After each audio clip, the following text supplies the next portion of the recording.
Thierry Lange of Belgium will be the first man to try out the tracks in race fashion.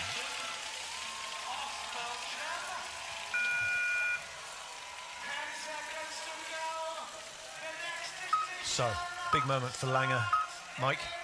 And again, we've discussed bib number one because Lucas Hoffer got it early on in the championships in the sprint. It didn't really help him. What about Lange?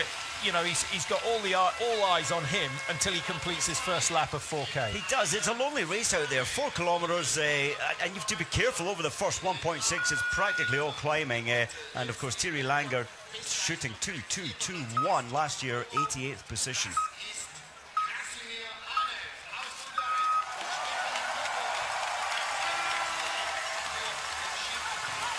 And in Östersund shooting the perfect score in the individual earlier on this season, but he placed 15th at the end of the day there with that perfect shoot. He is faster now.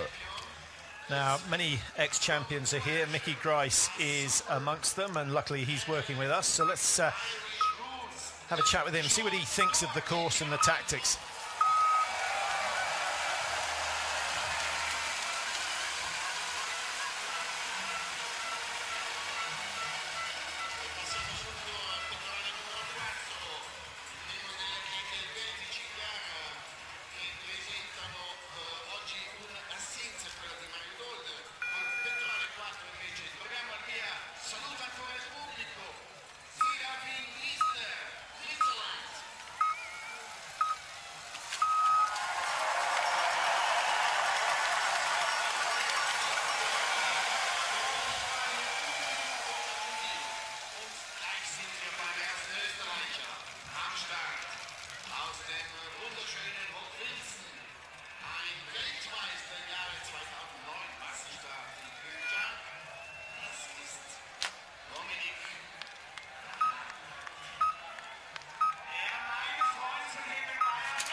Full gas all the way. Doesn't sound too good for those who aren't in particularly good shape.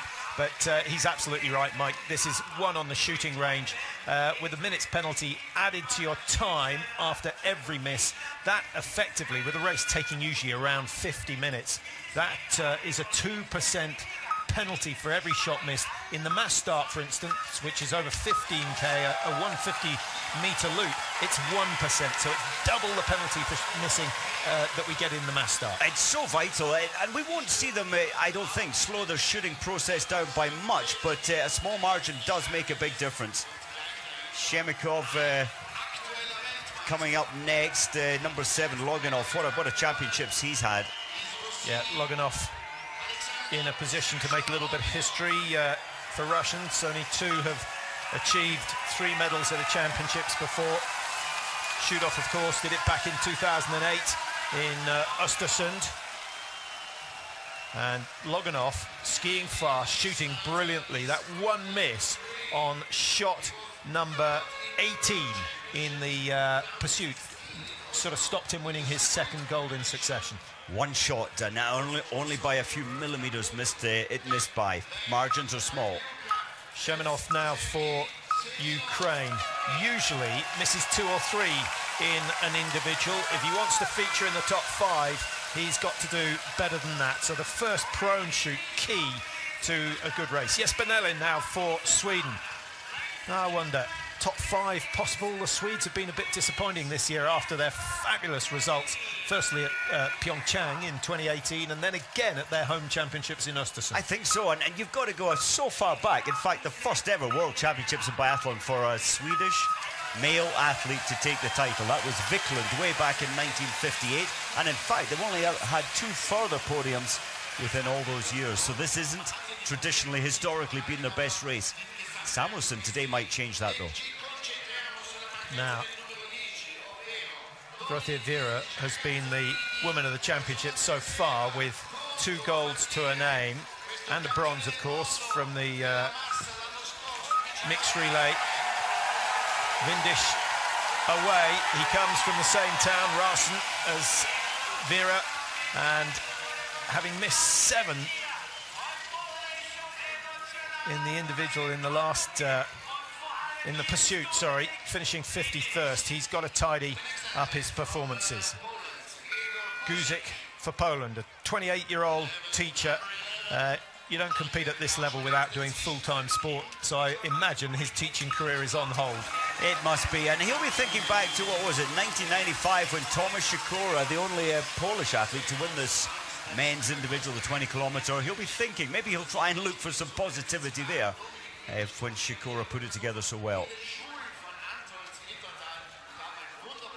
Well, the crowd a little subdued at the moment as we see Sergei Bakharnikov from Belarus, Minsk, hosting the World Championships back in 1990, and an extraordinary result on that occasion, Mike.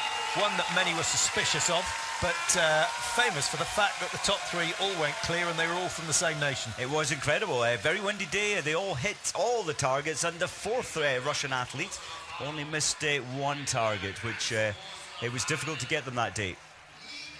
And of course, only one other person hitting all 20. Had to get that in.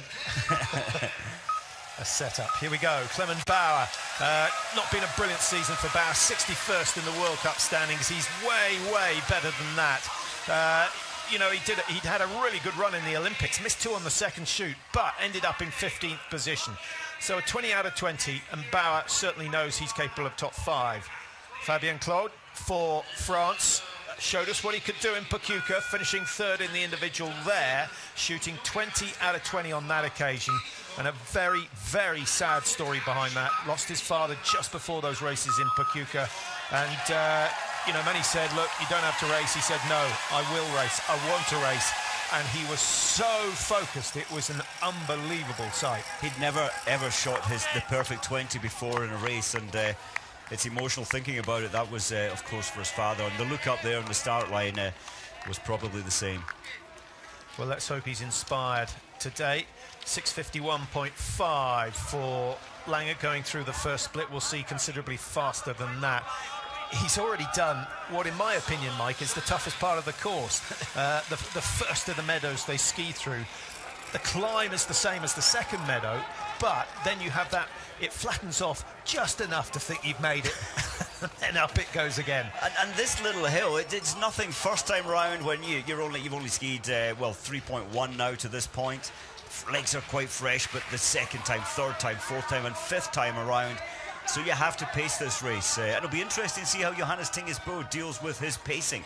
I think he admitted as well that he maybe got it wrong in the sprint competition.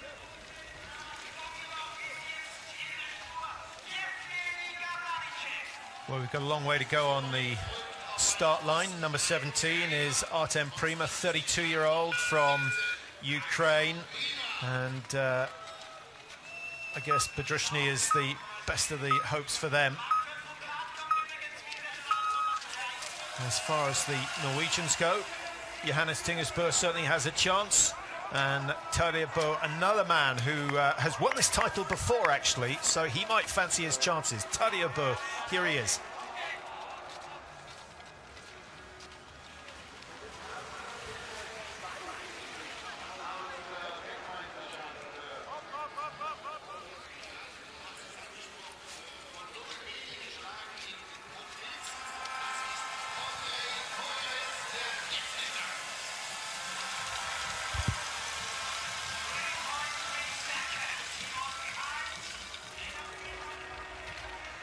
Well, he was the champion, the World Cup champion back in 2011, so he knows what he's talking about.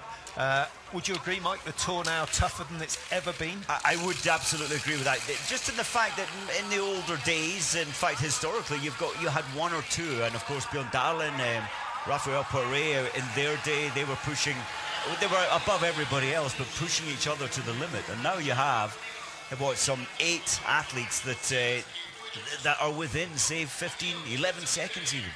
So it's so tight, you cannot make mistakes on the range. And in the women's, I had a look down the result sheet. There were 31 athletes that, had they gone clear, they could have beaten Vera. If nothing else had changed, of course. But if they'd gone clear, even Zook, who finished way down the order, having missed 10, if she'd gone clear, she would have won. It's incredible. So many, and the women's field, I think, has improved even more than the men's field. So many fast athletes there as well. No, that's quite a fast split from Loganov. We expect nothing less, but don't forget they've got to go around this 4-kilometre loop 5 times. A couple was enough earlier on today. I did notice one thing about the tracks, Mike. Usually absolutely flat, but there was a little ridge in the middle. I don't know whether that was a mistake or whether they decided just to leave it after the women's race yesterday. As we watch number 21, Tadej Bo, getting underway. Is he going to be able to do what he did back in 2013? Incredible. Cantimon Sisk, 2:11. That's 9 years ago. He must think that, as he admitted, the world of biathlon has changed as Krasimir Anev gets the perfect score. Little breeze blowing from left to right, but the wind has been much more consistent this morning than it was for the women's race yesterday.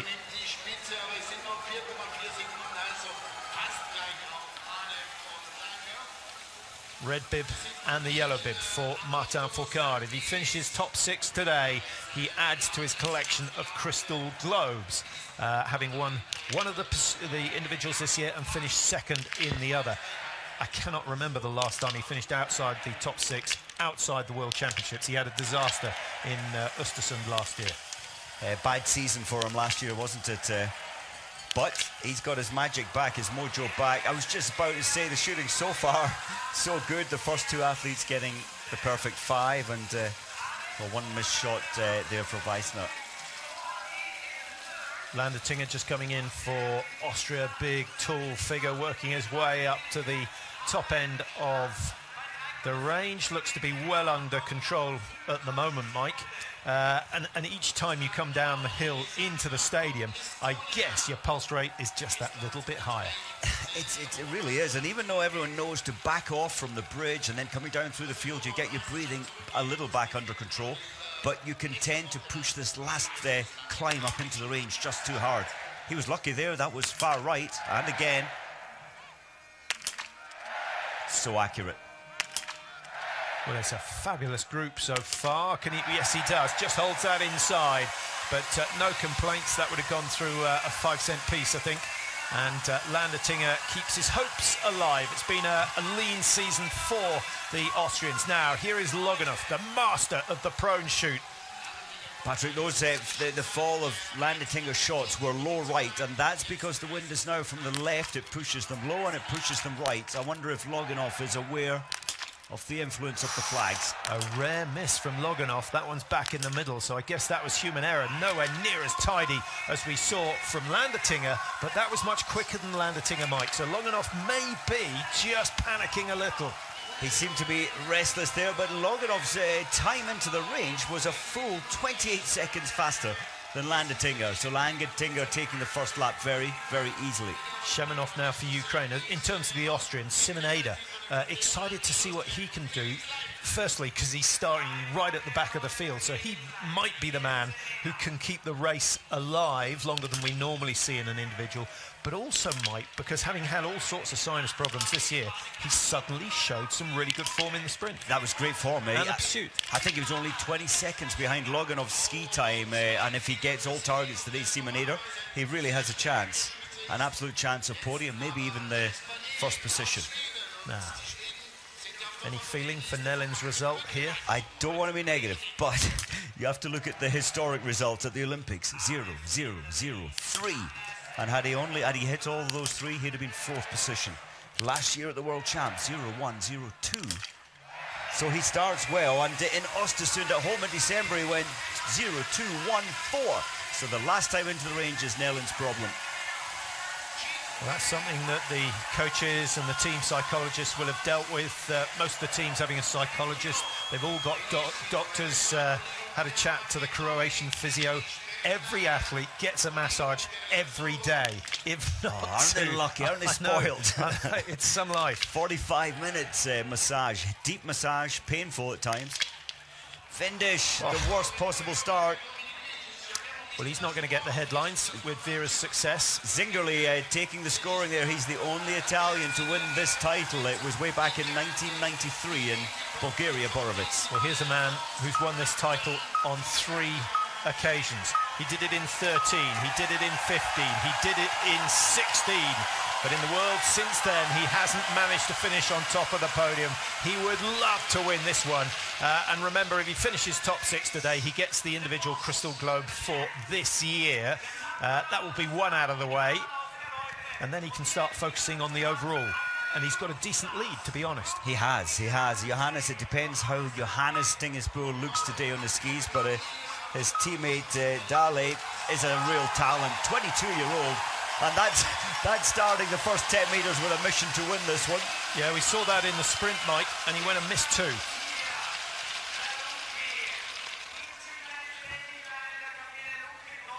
College from Bosnia-Herzegovina, and then we've got Lukas Hotter starting number 41, so we'll almost certainly be on the start for that as Claude comes in for his first shoot, skiing even faster than Nellin, but considerably slower than Loginov, who's missed the target. 5 seconds down on Loginov's time. That's respectable. Top 3 last time, Mike, and the crowd absolutely silent for his shoot. He might get disrupted by Hoffer's start, to be honest. He's definitely been given information, Patrick. The wind is strong from the left, so he's clicked anti-clockwise, 3 clicks left, that's 10 mils left, and he's raised it up by 7 mils high. So far, so good. That was central. Oh, high left.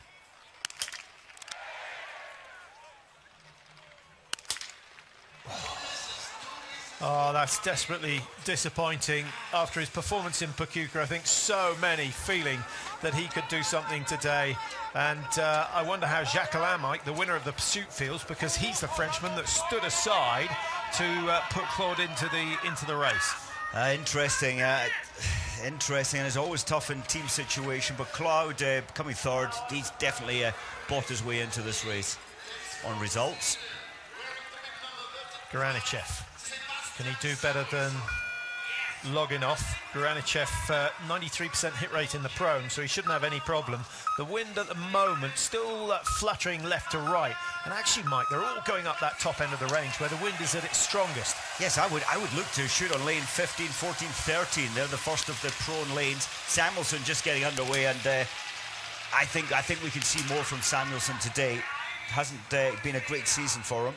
Well, I think Landetsing has produced the best grouping of the day so far. The Russians left, right, centre, and Granichev missing 1. Now, Prima for Ukraine. Usually a pretty good shot. Everybody winding those sides clockwise, moving the fall of the shot left. And Morovitz just coming in now as well. Low and slightly left. Keep an eye, that was it through the same hole. That was just a little bit right, so it's another good group. Drifting right, keeps it inside. Best shot, saved till last. And Prima gets away unscathed. Nellin on 9.53, the current leader. Very early days of this race, but you do not want to be making mistakes early on. What about Morovitz? Best of the Czechs, as you said, in terms of ski speed. If you can match that with some good shooting.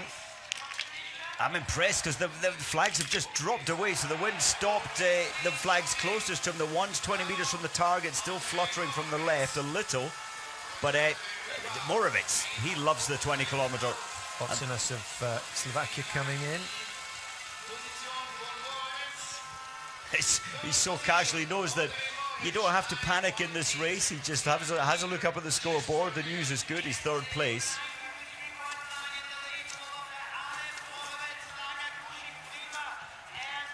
Now, Tavia Burr has started hard, Mike. And how do you feel? Confident?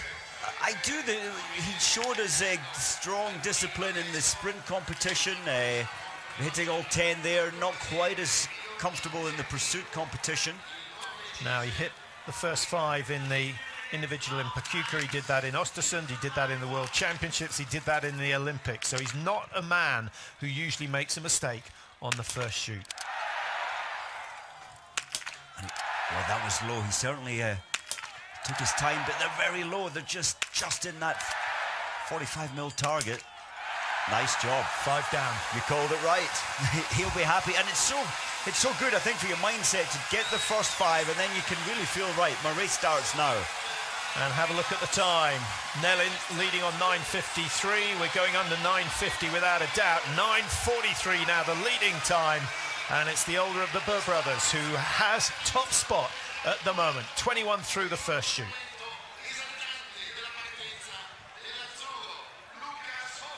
First man to start, and the first man in for his stand shoot. Anetha's close in time on Langer, to be honest.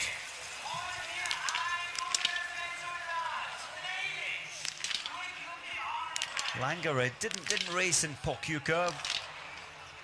The World Cup coming into this one, just preparing for these championships, but he's going to miss 2 in the stand. Aneth needs this. He's got it to make it 9 out of 10. A 90% hit rate is good for the day, but generally 100% needed to challenge, unless you're of the ski speed of the Fiolmayes, the Fourcards, the Johannes Tingersbeurs, and I guess we have to add Loganov to that. Loganov's in great form. We said so often earlier in the season he needs to find another 40 seconds, another 45 seconds. Loganov in his preparation has found that, and that's why he's walking away with 2 medals so far, a gold and a bronze. Jakob Fag, he must be happy. When was it? Back in 2012 in Ruhpolding, when Jakob Fag took this world title. The only Slovenian to do so. Looks like Martin Fourcade is just taking it nice and easy, like a Sunday ski, but he's only 2.8 seconds off the lead time.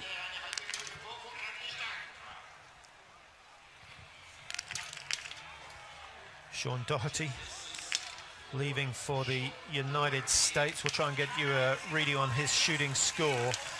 He missed 5 in Pokljuka, finished down outside the top 70, so he's got a lot of work to do.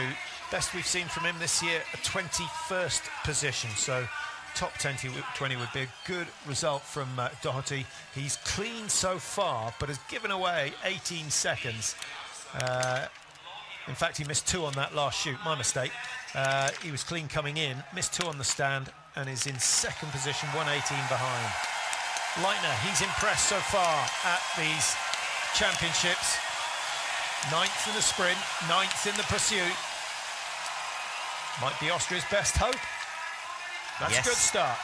Yes, you mentioned the shooting scores, very comfortable, and under extreme pressure in the pursuit competition, only missing 2, 0, 0, 1, 1. So the missed shots on that occasion coming in as stand shooting. Loganov gets some applause from the Russian sector of the fans, and again just finds himself a little bit squeezed by Leitner coming out under the bridge, and then a little section up through the woods, Mike.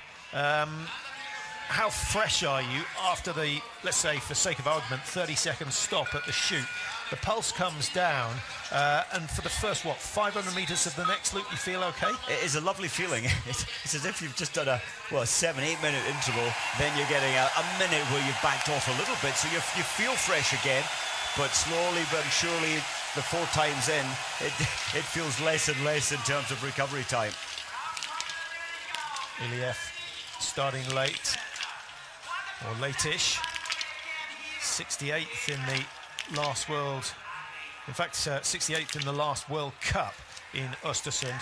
He was second, the silver medalist in Östersund in the World Championship, so he's got a reputation in this event, but so is this man, Martin Fourcade, starting number 30, and a phenomenal record in the individual, as we mentioned. 3 times the champion. Can he make it 4 today and go ahead of Tikhonov and Ikola and Melanin, who all had 3 individual wins? He's taking his time at 17.2 to the first shot. We know he can release them at 12, but taking his time today. Well, that's a good start from Martin Fourcade. You expect nothing less. 0.1 quicker than Tadej Burr coming in. We'll see how quick he is getting out as we watch Johannes Dahle. Dahle needs to tighten up the shooting. 0-0-2-2 in the pursuit to drop himself down to 17th position. He was in line for a top 5.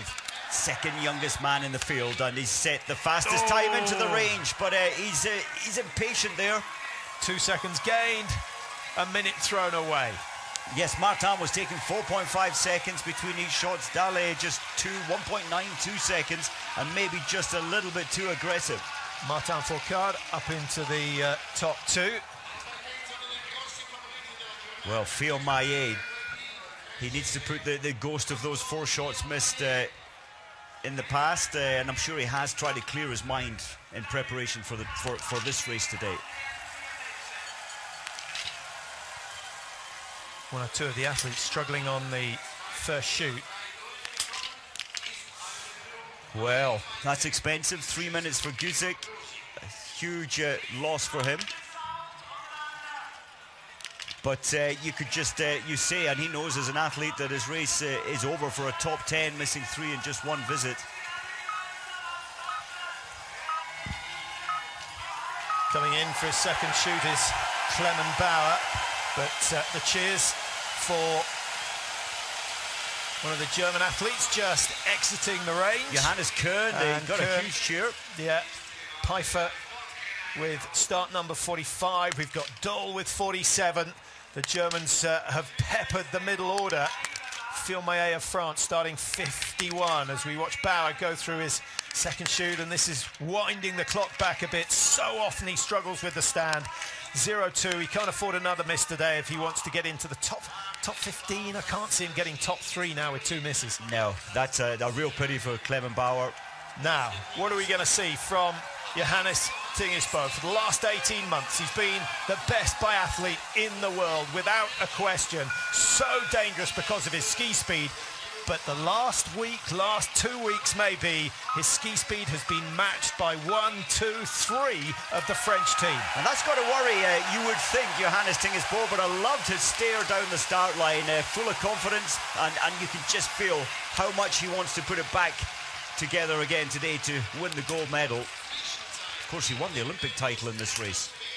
Samuelsson was 4th in the Olympics in this race, missing just 1. He's clean so far, 0-0-1-0, his score out in Pyeongchang. He got the silver, remember, in the pursuit. So much class, so much potential, Samuelsson, but this season just isn't going his way. 29th in the World Cup standings. Look at his pace, Patrick, plus 20. I expected a little better.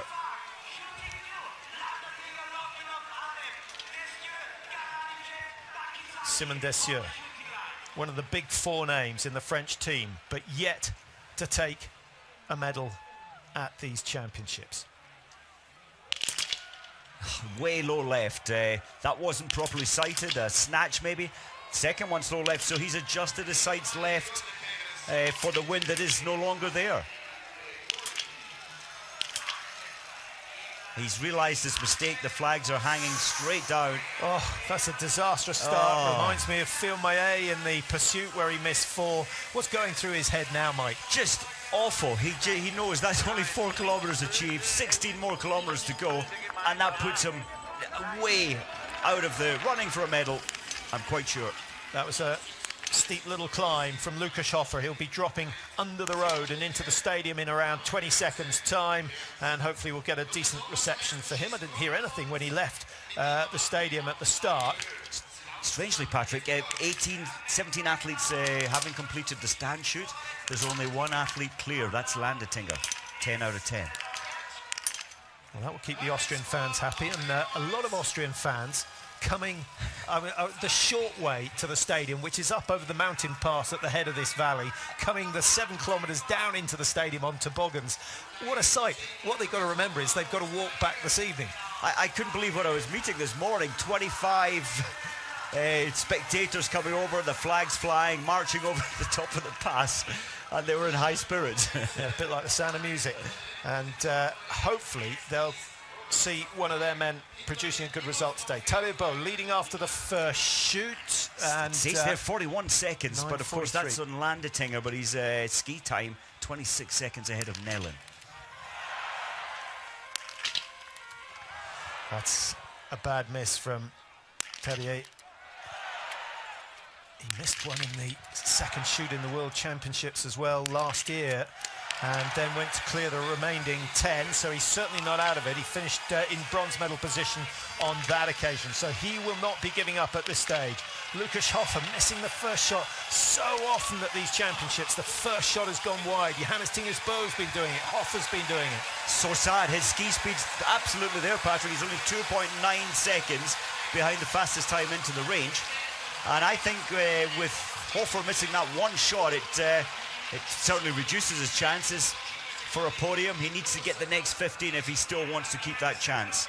Jakob Fack, maybe his best days have come and gone, but do not forget 2018 and that silver medal in Pyeongchang.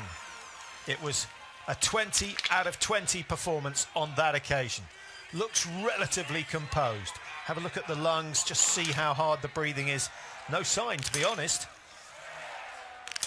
Looks to be under control. Great shot for number 3. Throws, number 4, low left. That's better. And you can see the gritted teeth. He's frustrated with that. At what stage do you know that round is not hitting? Instantly. You know, you add that extra 5 grams, 10 grams pressure to snap the trigger, and you know as you snap it that you weren't in the right place. He may well have been catering for the flags, which are 20 meters from the target. They're quite strong from the left. The ones 5 meters from the firing point are turning the other way for him, so maybe he just took that reading and aimed off into the wind. Yeah, that's extraordinary. The flags nearest the firing point blowing right to left, and completely 180-degree change. So there's a rotor going on in the range area. For those coming in for the prone, like Arndt Pfeiffer, that is a tricky situation to read. You're going to look at the flags closest to you, though. You have, and it is tricky right now. The flags 20 meters from the target, strong from the left. He's so experienced, I hope he's checked both sets of flags. Is it going to be the perfect start for the defending champion? It is. Pfeiffer's right up there. Only 3.7 outside the quickest coming in. And with 5 out of 5, Pfeiffer puts himself into a solid position. That will settle the nerves.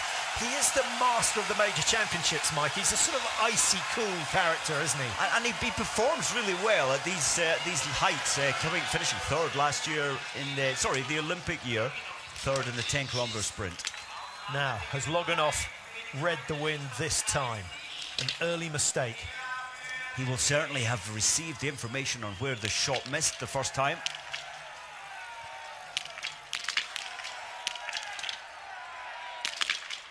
Landertinger leading after 2 shoots. He's got 4 out of 4. Can he make it 15 out of 15? He does. That's brilliant from Landertinger. And the Austrian fans, there aren't too many to be honest, but those who've come down over the past, certainly seeing a very fine performance from Landertinger, who was a world champion, way back in 2009 in the mass start. Yes, a long time ago. And of course, the Austrians traditionally in this race have had medals in the past. And Holmenkollen way back in, 1986, Alfred Eder managed to finish 3rd. Yeah, and not many men won world titles back in 2009 because Ole Einar Bjorndalen was at his height. He certainly was.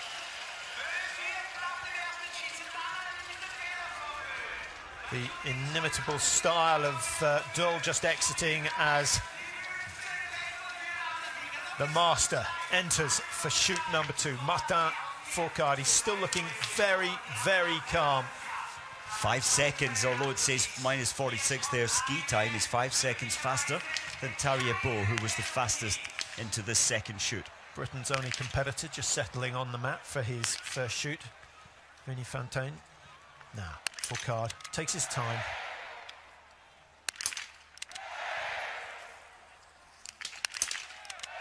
It's a very quiet moment wind-wise. He's lucky. Finishes in style. I guess that would have split the 9 ring for Fourcade. No mistakes so far. That is what it is all about. 46 seconds inside Landertinger's time coming in. He's going to have a lead of just under a minute. Is he going to make it title number 4 here today? Here's a man who can certainly beat him in terms of ski speed. Absolutely right. Fiumaye has the fastest time by nearly 6 seconds into the first shoot. After that shot, he's looking at his right eye. He was looking at the flags. What's happening?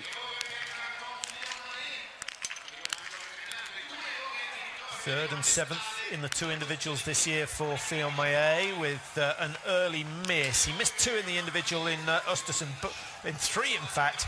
Still got third, but that was a really, really windy day. So actually, 17 out of 20 wasn't such a bad score on that occasion. Kern, can he do something for the German men? The women doing okay. Denise Herrmann, of course, medaling, and an excellent and hugely popular silver medal for Hintz yesterday. Yes, so many people. Of course, Hintz has been around, 8-9 years on the World Cup Tour. She was so delighted to take that silver. Kuhn, on the other hand, he was restless there. The sighting must have been off. The wind reasonably kind at this time. Doesn't look quite the same without the yellow bib on his shoulders. Johannes Tingersberg. He's got a big chase. He's got a better Martin Fourcade by an average of 6 points per race this season if he is going to top the table for the second year in a row. He clicked 3 left and then he's brought it back 1. The wind is really difficult right now. Well, that's way over on the left, but he doesn't know that. That's far right. Scrappy shoot so far. Bang in the middle. Can he settle there? 4 out of 4. Oh, low left. And what's that? The third time. Third race in a row. He's got to miss the prone on the first shoot. Incredible. Absolutely incredible. He did set a brisk pace in the first lap there of 4 kilometres. He's 10 seconds faster than anybody. And that's a big margin. 44.9 behind with that one miss.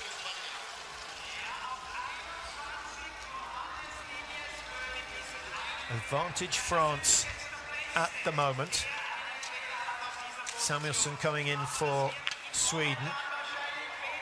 And Philip Horn getting underway. Don't forget, we have 105 starters. Horn 8th and 18th in the 2 races so far. And he's pretty much averaged an 80% hit rate with the rifle. To medal at majors, unless you're one of the big 3, you have to go 100%. Woof. Nearly off the target. Incredibly quick to the first shot, and he's got 4. That's all right. That's just 1 target missed from 10 shots fired. Krishmar, he's got 1 shiny bronze medal in the cupboard back at the hotel, having got 3rd place in the mixed relay. And that was a really exciting race, Mike. And the Czech Republic, certainly of the 3 medalist teams, they were the ones who were happiest. Oh, they were delighted. And that's what's great about the mixed relay. It gives an opportunity for smaller nations who aren't always on the podium, gives them a chance to be there at the big championships.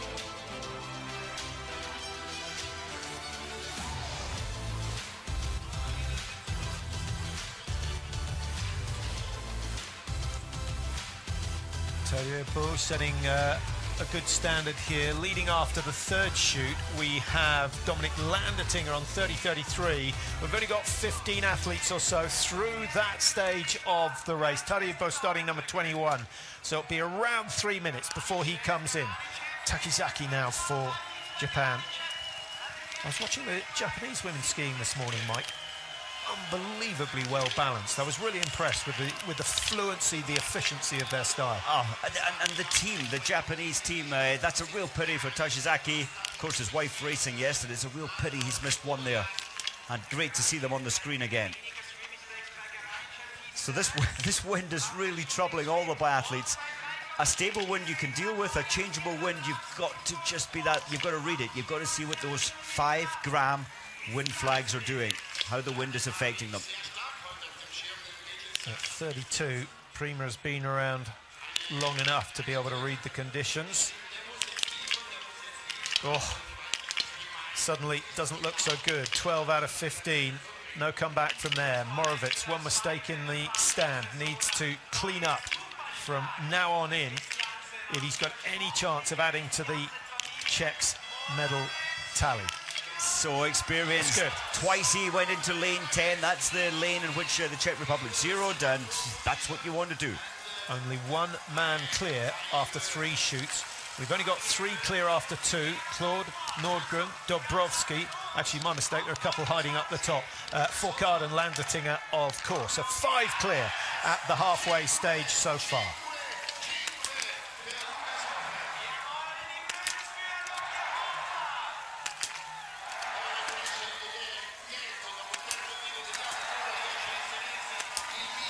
Oh, it's nice shooting, very nice shooting indeed, but that mistake on the first stand damages his chances. I just get the feeling, Mike, that this is a 0 day for Martin Fourcade. He's looking so under control at the moment.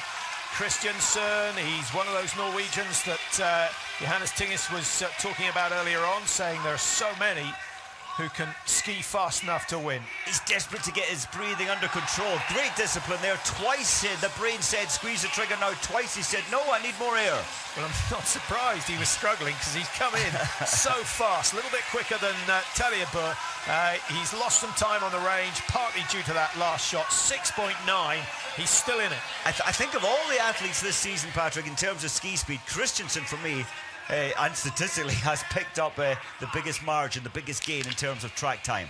And we know he can shoot well, he always has.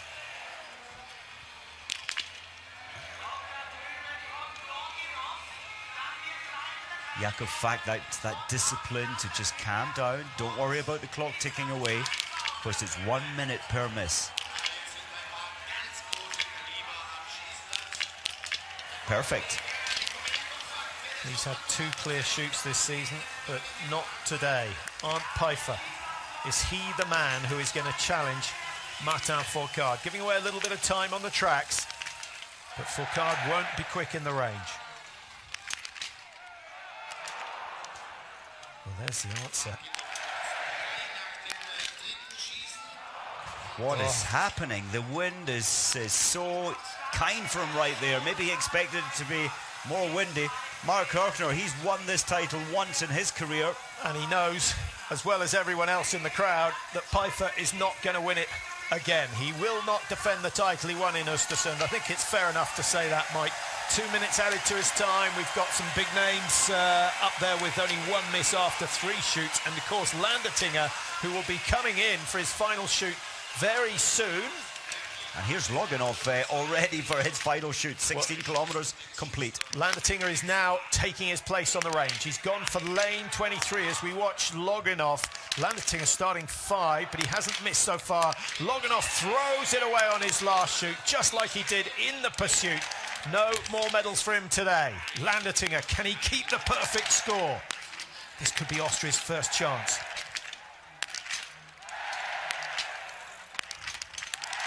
These are the 2 tough ones. And this is the hardest by a long way. He waits. The target rushing through the sights, struggling to hold it steady. 4, 5 seconds. Oh, what a shame. What a shame. Rico Gross cannot believe it. The chance was there. He may still win.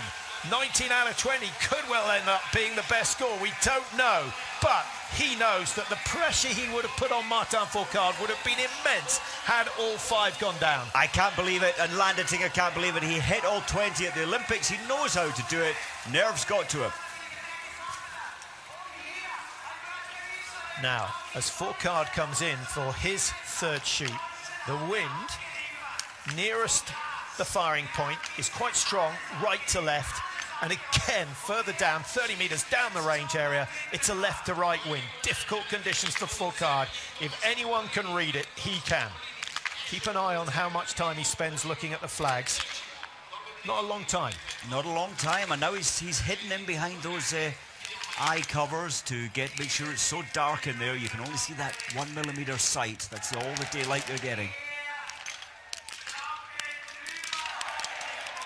Nearly 19 seconds to the first shot. The French fans just waking up to the fact that their man is on a roll. Lovely. 15 out of 15. And I don't think we've seen harder conditions all day, but no mistake. He was so confident. He's just oozes confidence in the range. Have a look at the time. It's going to be green, and it's going to be a whopping figure as well. 55 seconds to play with, having started number 30. Of course, he'll have a long wait to see where he finishes at the end of the day. But, Mike, I just get the feeling it's title number 4. I think so. I mean, he's just so controlled, so disciplined. You mentioned the stats earlier. He is the best ever individual 20-kilometer racer biathlon has ever seen. Your top 3? Nellen, we said about his last shoot. My top 3 were Matan, and I thought I put Landetinger on my little list. In terms of overall all-time greats at the individual. Rico Gross, actually, scoping for Austria. Yes, he's only had 1 victory in this race, but he's had many other medals in this race. Well, this man won the last World Cup in the individual by 12 seconds over Martin Fourcade. On that occasion, they shot the same score. With Johannes Tingis missing already, the pressure is on.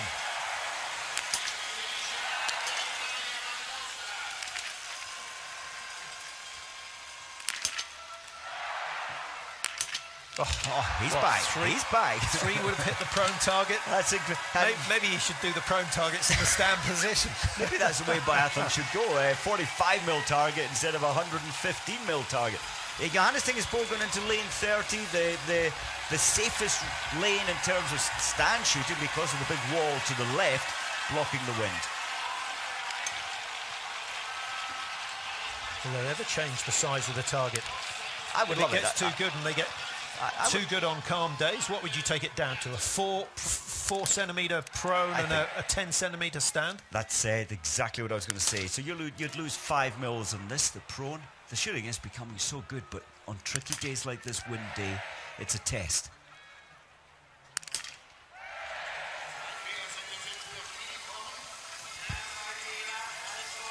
Well, we're getting towards the back end of the start list, and no one across the finishers yet. The early starters up to the 17-kilometre mark. One of them is Dominic Landetinger, who missed one on his last shoot, missed his opportunity of staying clear. Claude, poor start, Mike. 2 misses on that first prone, and that seems to have upset him somewhat. It has, and then of course the middle shot there in his last 5, so 2, 3, 4 penalties. Patrick Favre, he will be disappointed. Patrick Favre's come second here in a 20-kilometre, I think, in '96, a World Cup.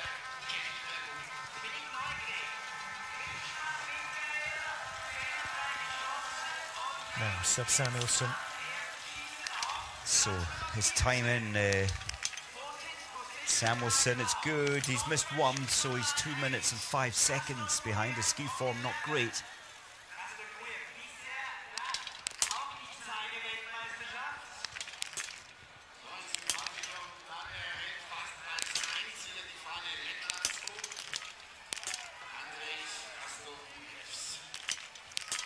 Nellen, wayward with the rifle. Samuelsson, 2 misses, and he's still got 1 shoot to go. As we watch Rastaguyev, number 77.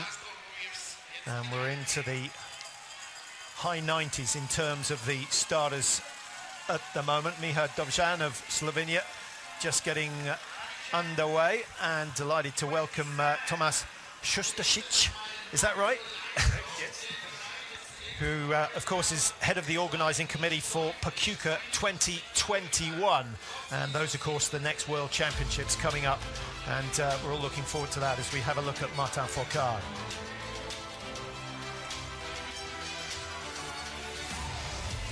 So Fourcade controlling the pace here. Tomas, nice for you to be here and watch the World Championships in Antolz. What have you learned from these championships that you'll be taking into your own championships next year? Thank you very much for inviting me to your nice commentary booth. Antolz is always a special place, is always a special venue, already during the World Cup, especially during the World Championship with so many spectators, with such a beautiful stadium, and mostly also with a very nice weather. So we are preparing quite hard because we missed already 2 years regarding the happening at the last 2 congresses. Nevertheless, we are on the way according to our schedule, and of course doing everything what is necessary that the World Championships 21 in Pokljuka will be also one of the best. Well, let's hope so. And you know, one of the things that's made these championships here is the success of Doro Vera. Brilliant 2 gold medals, a silver in the mixed relay. Things are going well for the home nation. How important is it that the Slovenian biathletes perform? As we have a look at Tadej Bo, this could be a key shoot, but he's gone and thrown one wide on that last shoot, so maybe a chance of another medal in the individual has gone. The champion from 2013 struggling a little, and he misses the last as well. 3 minutes added, he's out of it. Christiansen has a chance. He's a long way to go, but he misses as well. It's not the day we were expecting for the Norwegians. Now, Thomas, the tracks here in Antolz, you know, famous really for the fact that we're up at altitude, and that's what makes the racing here so hard. You changed the tracks in Pokljuka for the World Cup this year. Really exciting racing. What was the thinking behind that, and what are you going to do in terms of the tracks for next year? It's correct. The Antolz is even higher altitude than Pokljuka, but also Pokljuka lies in 1,350 approximately meters above the sea level, so it's also not easy to compete there. The tracks from the previous years in Pokljuka was also considered as a pretty hard tracks, and this year we made them even harder, as most of the best athletes recognized, and not only recognized, also said with appreciation that these tracks are not only the hard but also technically much more demanding, which will at the end go so the best athletes will probably be also the best at the World Championships. That means that there is no outsiders that could win such a competition on such tracks. Right now we are following Jakub Fak, which is very strong today. Was pretty disappointed after the sprint competition, stressed because of the started with number 100. Is this last one going down? Yeah, I hope so. It does. It does. 19 out of 20 for Jakub Fak, and he could be your star man at the World Championships next year. And 19 out of 20 could well be a medal-winning score, especially when the defending champion Arndt Pfeiffer has thrown 2 wide on the first of the standing shoots.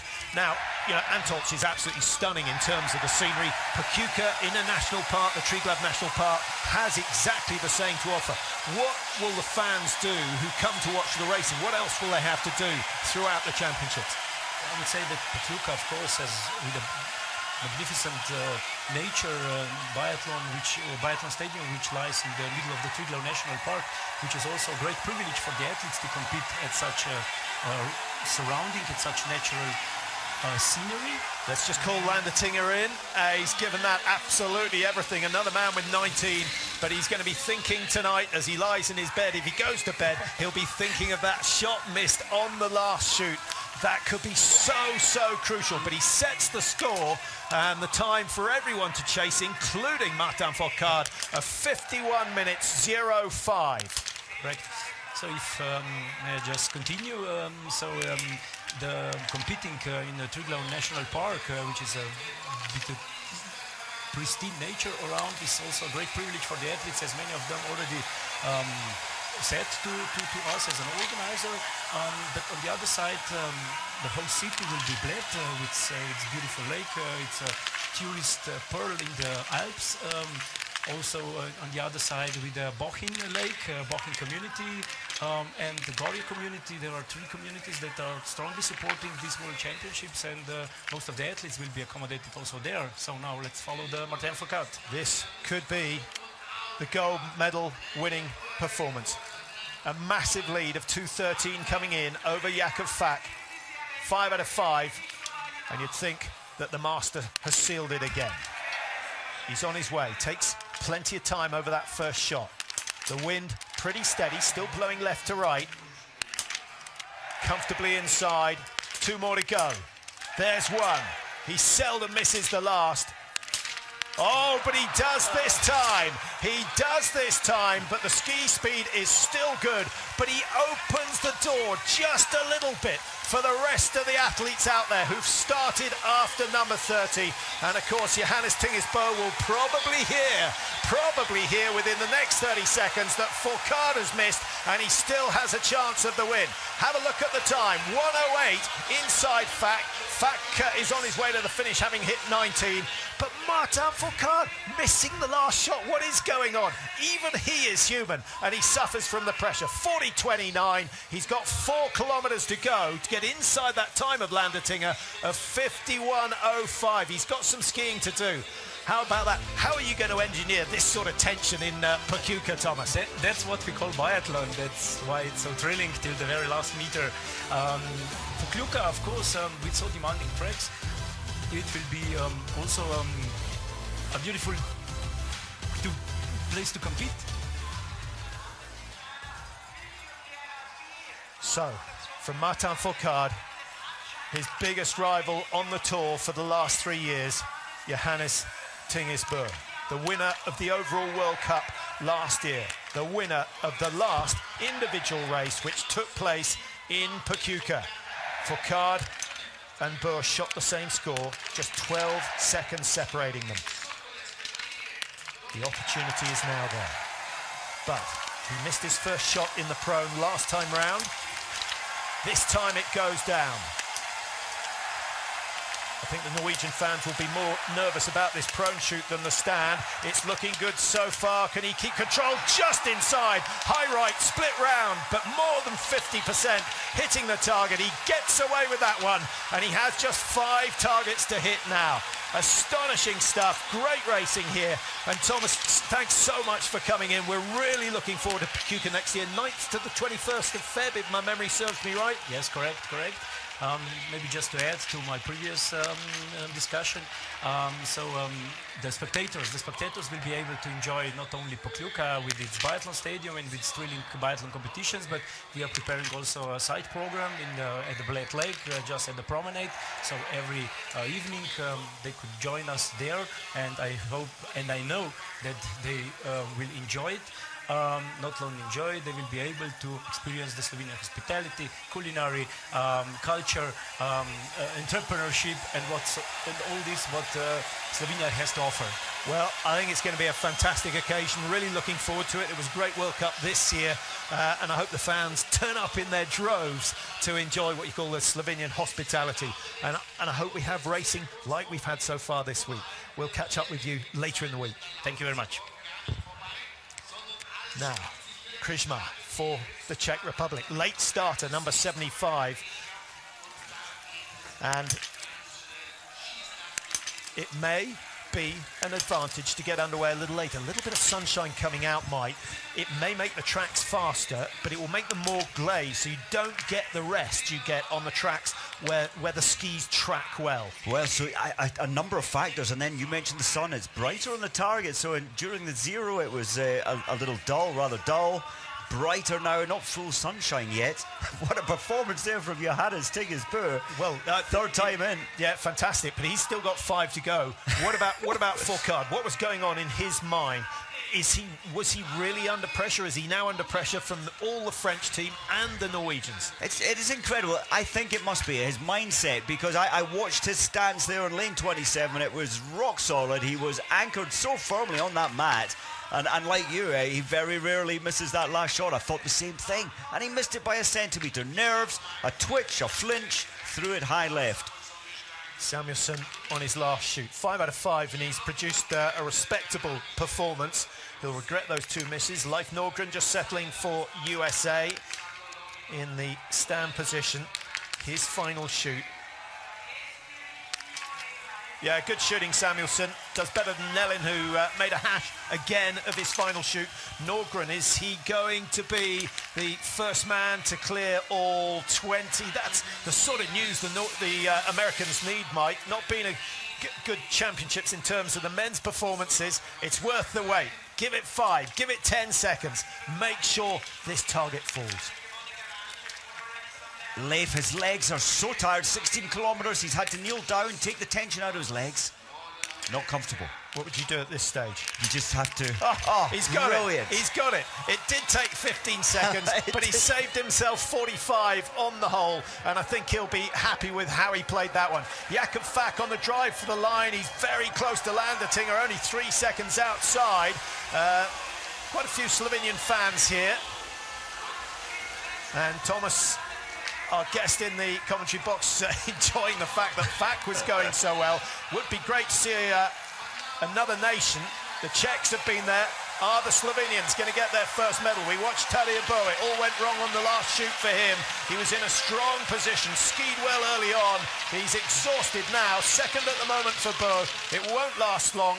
And Landertinger remains the leader. Out on the track, Mike, Martin Fourcade. What's his lead over Fak? It's over a minute. It absolutely is. When he left the range, it was 1 minute and 8 seconds. He's extended that already to 1 minute and 13. So Martin Fourcade is punishing himself so much on the track for that mistake on the range. Now, can we do a calculation to find out what Johannes Tingers has got to do? Surely he's got to hit 5 to challenge, but he's still got the last shoot to come. Is he in touch in terms of ski speed with Martin Fourcade on his third lap? Oh, it's interesting. Certainly after the third shoot, he's 30 seconds track time faster after the third shoot than Martin Fourcade. But that's a positive. He still needs to hit 5. He's skiing faster than Martin Fourcade by 30 seconds, but can he make up a full minute in terms of ski speed? I don't think so. Not from here. It's after the third shoot, 12 kilometers complete. He's running out of track time, and Martin has picked his pace up. I'm surprised Jakob Fak, he went out ahead of Landertinger, and Jakob Fak really tired in the last lap. Landertinger had an incredible final 4 kilometers. Now, I know what your answer is. I'll save the question as we just watched Fourcade going through 19.1. 900 meters to go. Little rise here, and then he drops down. 1:23. He's taken another 10 seconds out of Jakob Fak, so he's absolutely flying, as you say, on this fast final lap. In terms of Johannes Tingers, I don't think it's going to make too much difference with Fak. He's going to finish comfortably ahead of him, but are we watching a medal performance? Early start, he's only a quarter of the way through the start sheet, but 19 out of 20. Great day for Jakob. So often, Mike, he raises his game at the majors. And he's just got the mindset. He's such a calm, relaxed personality, Jakob Fak. And that's the kind of personality you need to hit these targets. Calm down, don't stress too much. Martin is pushing the pace. Over the top of the climb, he's got, 30 seconds recovery now before his sprint into the finish. Arndt Pfeiffer, standing shoot. What is going on here? That's 4 he's missed, 5. Oh, it's all gone wrong. This is not how to defend a title. It's incredible. When he watches, that's what the problem is. He is thinking about defending a title. I have never seen Arndt Pfeiffer miss 4 out of 5 in a stand shoot. What's he going to do now? It looked like he was going to stop racing, but I hope not. I was going to ask what Mark Kirchner was going to do. He did not look like a happy man. Fourcade still pushing. He's going to have the lead when he comes in over this little rise, and then he breaks to his left. Lots of traffic out there on the course, Mike. That's certainly an issue with 105 starters, but he's come through it unscathed so far. Little bit of rest. It's a steep drop down under the road, and if the ski speed is good, it gets you at least halfway up the next climb. Johannes Tingers, Mike, can we track him through to the final shoot? Got him. He's 34 seconds behind at 15.1, and as he left the range, he was 30 behind, so that's interesting. He's losing a little bit of time on this lap. Possibly easing up a little, knowing that it's more important to hit the 5 targets than it is to take 10-15 seconds out of anyone on that penultimate loop. Fourcade, is he heading for his first gold? We've already seen Jacquelin take gold for France in the pursuit. We've seen Phil Maillet take silver in the sprint. It's been a brilliant championships for the French, and if they can get the gold in this one, they're going to be right on the heels of the Norwegians in terms of the medal table. Did you see his expressions there as Simon Eder? I was going to say has hit all his targets. He's missed the middle and the fourth. And the fifth. And what did you notice about that shoot? About 10 seconds longer than normal for Simon Hayder. You know, he's eased up on the fast shooting this year, but it doesn't seem to have improved the result. Isn't that strange? He was trying to cater for the slight breeze. The wind wasn't difficult at that time, but that's a real pity for Simon Hayder. He's not going to do what his father did to get the bronze medal way back in 1986 in this race. Dale, just as we saw in the sprint and the pursuit, too many targets missed, 4 today.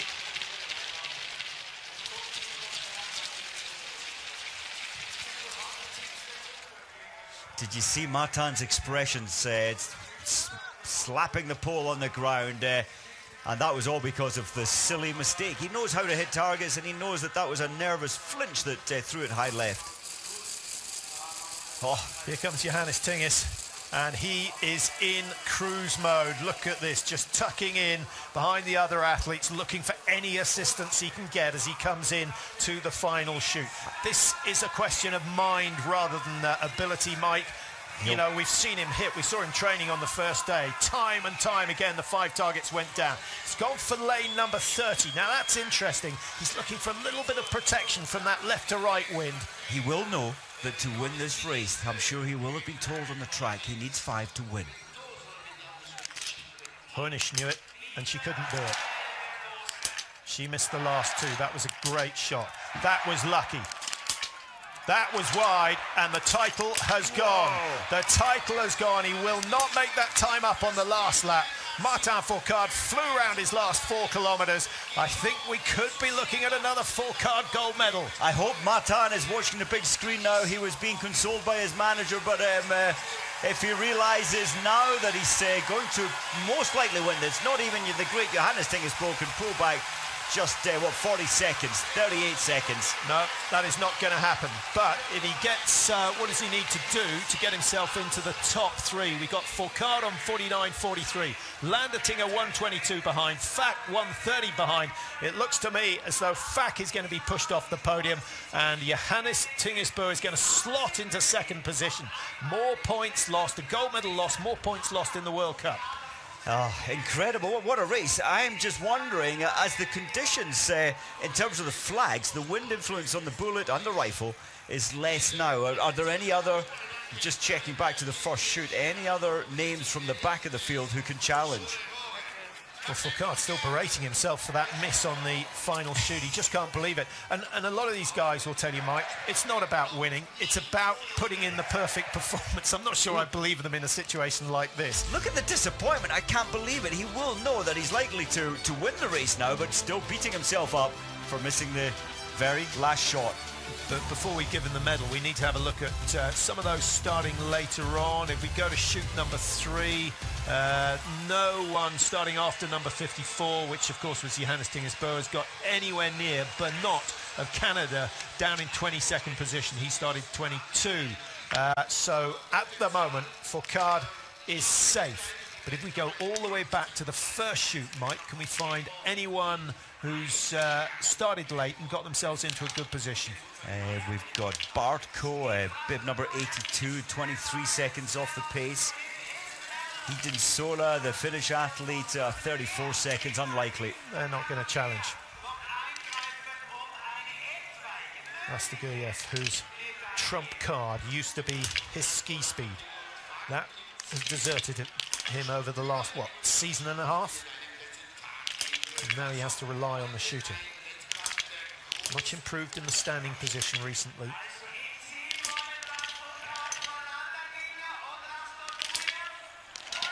Well, that's a nice prone shoot as well from Rastoguyev. And maybe he's a man who can challenge the top 3. Is that possible? Fak at 132, and Fak currently sitting in 3rd position. So Rastoguyev has an opportunity. It would be great to see Latvia on the podium. He was their best chance, and he's produced their best result so far today. 125 outside, another 5 targets down, and he won't be so far off the time of Johannes Tingis. What a fabulous day so far. He doesn't like the pressure, Rastoguyev, and he did so poorly by his high standards in the sprint race. Didn't even start and make the top 60 in the pursuit. Samuelsson, he will be disappointed. Johannes Tingesbo through 17k. He's still 33 seconds behind as Nordgren comes in. What great shooting from the American. I think I'm right in saying the only man to have hit 20 so far. And it's got him up into the top 5. Can't quite match Susan Dunkley's silver medal from the sprint event, but 3:04 down.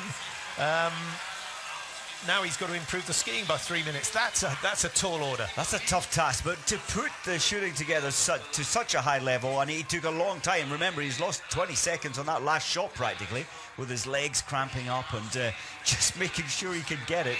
But I'm so impressed he's hit the perfect 20 and 5th place. Certainly that will remain, you would expect, the top 10.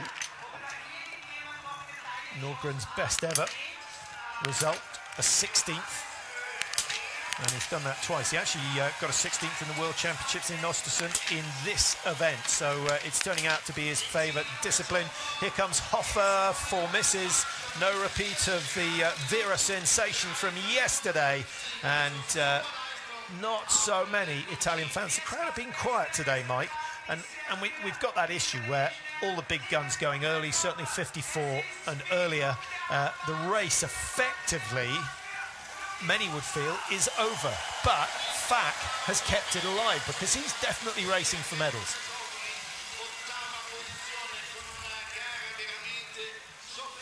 And of course Rastiguyev's as well, we have to keep considering him with a chance. Definitely, Rastiguyev's, he's got the ski speed, not often the best when it comes to stand shooting. Now, where did that miss go?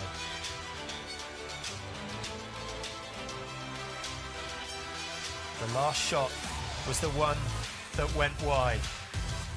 This is it. High right, and Fourcade furious with himself.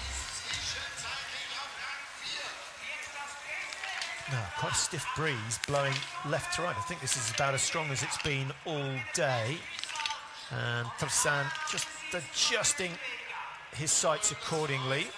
Fack from Slovenia has shot 19 out of 20. Tersan with a chance of going 20 out of 20. It's going right, but safely inside. Oh, number 3 thrown up. He must have snatched at that. Oh, such a good shoot apart from number 3. What a pity. What a pity for him. And just checking. Christensen, I'm just looking at other athletes. Christensen may well, I didn't see a shoot there. But Christensen may well surprise. Late-ish starter. But has he missed some targets? He's going to miss 2. He's dropped down to 31.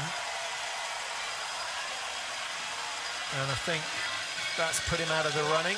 Benny Vega into 4th. That's a really excellent result. I think that's the best we've seen from the Swiss so far. And likely to stay top 10. Brilliant. I followed Christensen. Actually, he was on his second stand and he's missed 4 in total. He was entering this race hoping that he could put 19 targets down, but he's only put 16 down. Is Martin happier? He must realise now as Johannes Tingesbo makes his way around the track and he's lost... has he lost more time? In fact, he's pulled 5 seconds back at 17 kilometres. Here he is. Well, that's important in terms of defending second position. He will not challenge for the win, and I wonder what he well, we know what he's thinking of right now, Mike. Why, oh why, did he miss, what was it, shot 18, shot 19? I think it was shot 18. Just one little minute error, and small movements in that rifle create those bullets that travel fast, but small movement, vibration, tension in the rifle, it can put them off. Nikita Porshnev finishing for Russia. And let's just update you on the positions in the finish. Fourcade, Landertinger, Fack are the 3 medal positions at the moment. Fion-Maillet, again, a bit of a meltdown, 4 misses. We saw him have an absolute disaster in the pursuit. So his confidence, after getting a silver medal in the sprint, that seems to have done him harm rather than good. It does. 1-1-2-0. You could look at the only positive there. He got his discipline back for the very final 5 shots. 2:34 behind, still a good position. Yeah, and with 4 misses, he knows that 2 more shots and he would have been looking at his second medal. Johannes Tingesbo, you know, he got a gold in the mixed relay and he played a key role in that race on the first day of the championships.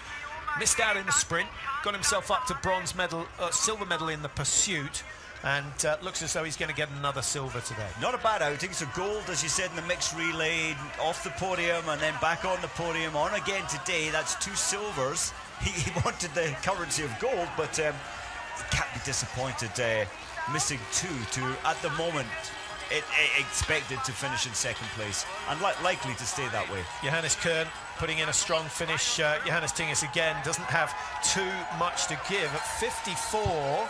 Is he now 54 behind? Has he gone and lost a whole lot of time on this last loop? He has, because remember, he came out just 38 seconds behind, got that to 33, and he's paid a massive price over the last kilometre, Mike. Remember, we said when he came into the range, 9.8 seconds ahead.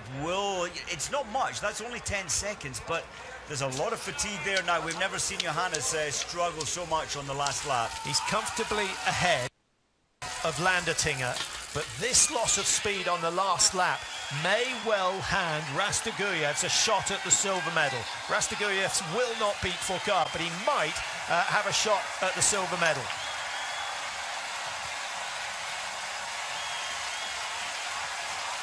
Well, he must be tired, Mike. You know, he's still a young man in terms of biathletes, and he was involved in a really tough sprint in the pursuit. He had a massive workout in the sprint, having started far too fast, and again he suffered, losing over 20 seconds on that last lap to Martin Fourcade. Had he hit all 5, would we have seen more fight?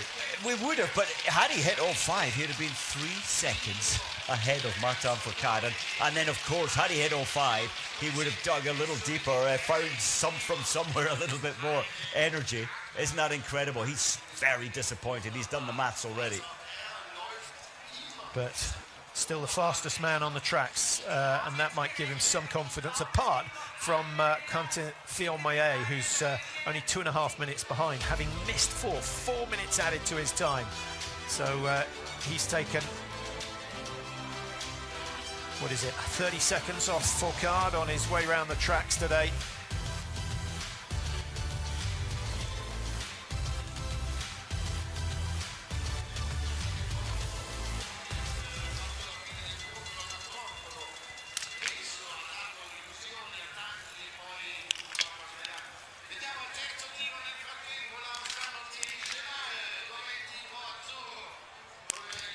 So Thierry Chenal, so far so good, 9 out of 10 in today's shooting terms. That's pretty much up there with the best.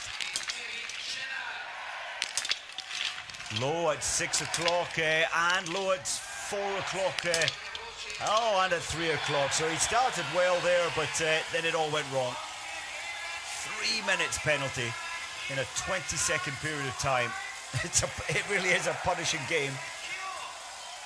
And you have to hold your nerve. It must be so difficult racing at home when the spotlight is on you.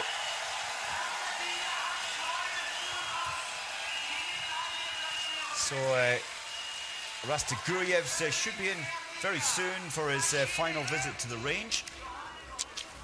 Here he is, number 77.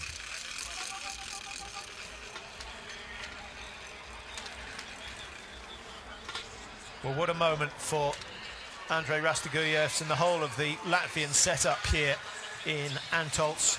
In terms of financial backing, a fraction of what the Norwegians and the French and the Russians and the Germans have. The underdog by a huge margin. Can he pull the first big surprise of these championships out of the bag? Stadium announcer just mentioning his name 3 times there. Did that put him off for the first shot? And you have to feel for him and for Honish Starega, who had the same problems in the women's individual. He's back to his old standing shoot, put the pressure on, and you find out who can cope. Too many things going through his mind, I suggest, Mike, and that means that Fourcade is going to take the win. Burt is going into second. Landertinger at the moment sitting in third. I don't think he's going to be threatened.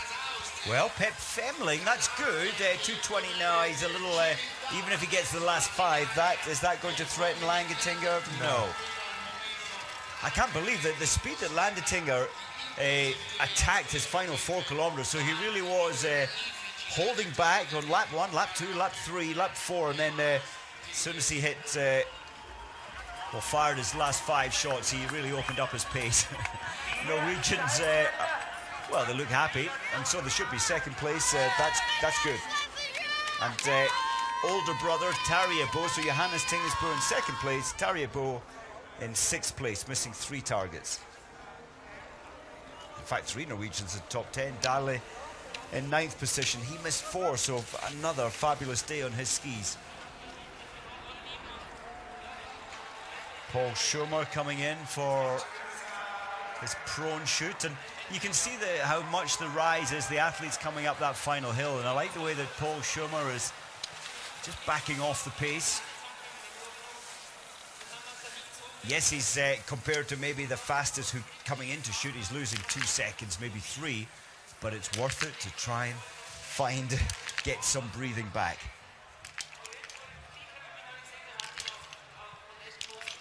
Magazine of 5 in, hooking up to the support, the arm support. Bit of snow coming in now, all of a sudden, from the left of range. Relaxing the tension. So important to not have tension through the rifle. Left hand just moving his fingers.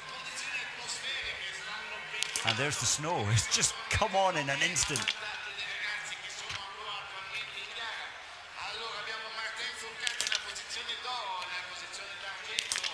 Fabulous, and that's the discipline of slowing down, making himself comfortable, not stressing during the whole shoot. Well, the snow's not going to help on the last lap, Mike. I think that could be worth 15, 20 seconds. And it's that sort of consistency, small grains. We saw it in Vancouver back in 2010. It changed the course of the race. Luckily for those who finished already, and the majority of the big names have finished, it won't have any effect on them whatsoever. But just watching Vinny Fontaine coming in, the British athlete, and haven't seen too many of his scores. He'll be across the line fairly shortly. Skiing well, he's trying to attack to the line, but at 20 kilometers up here, it's never easy. Unfortunately, the shooting score is one that I'm quite sure, will want to forget. And that generally means more left standing than fallen. Yes, unfortunately, struggled on the range today. Yeah, he's been racing IBU Cup. It's a mammoth leap from the IBU Cup to the World Championships. It's bad enough to the World Cup, but to the World Championships, where so many teams have saved their best performances of the season. Look at Norath. He's not comfortable. He's rebuilt his position. And go back to Vinny Fountain. A lot of races at the British Champs, 8 races over a short period of time. That makes you really tired coming into a World Championships.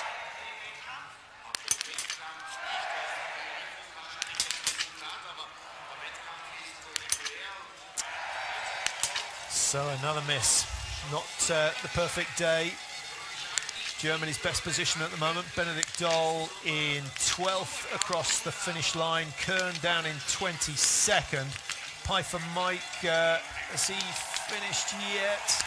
I wondered if the look on his face. Yes, he has. 36th position. 36th position. Was it 4 or 3 that he missed on this last time in? 4. 4. So, and he missed a total of 6. Pfeiffer with a total of 6 missed. And haven't got a record of the worst defence of a title ever, but that's got to be getting close. Sadly, 37th.